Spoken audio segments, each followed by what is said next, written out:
Where did we humans come from? Some 40 or so years ago, our origins seemed quite straightforward. But now we see that the human story is far more complex.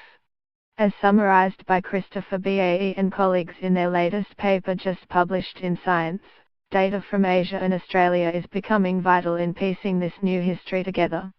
Read more, curious kids, where did the first person come from?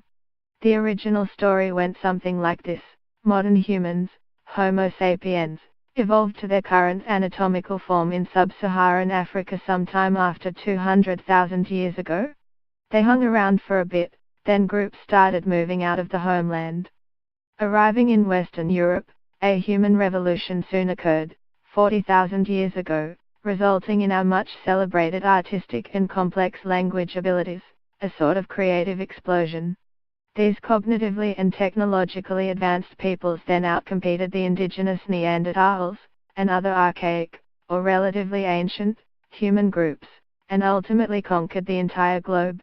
But fresh evidence has forced a rethink of this version of human history.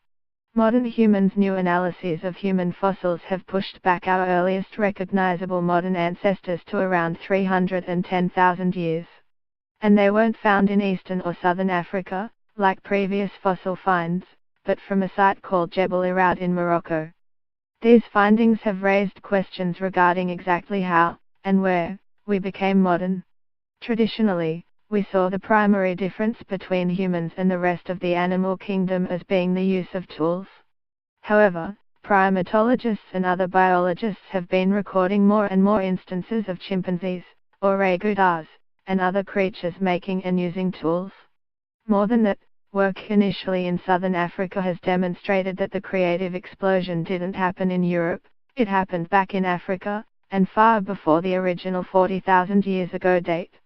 Currently, we understand that our complex cognitive and social capacities first began to emerge at around 100,000 years ago or earlier. And it wasn't even an explosion, but probably more like a slow burn that slowly built into the raging fire of modern creativity. New and old humans. Perhaps the most intriguing new evidence comes from the analysis of ancient DNA samples. These studies are showing that interactions between the new humans, modern humans like you and me, and the old humans, Neanderthals, Denisovans, Homo erectus, Homo floresiensis, that are all now extinct, was not just a case of simple replacement.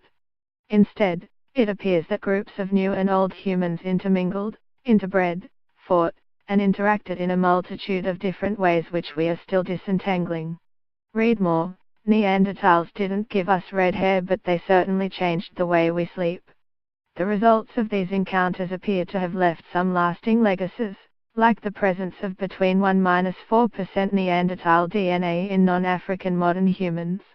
These studies are also beginning to identify some interesting cognitive differences between us and them, such as the fact that while we modern humans are susceptible to brain conditions like autism and schizophrenia, it appears Neanderthals were not. The Asian story.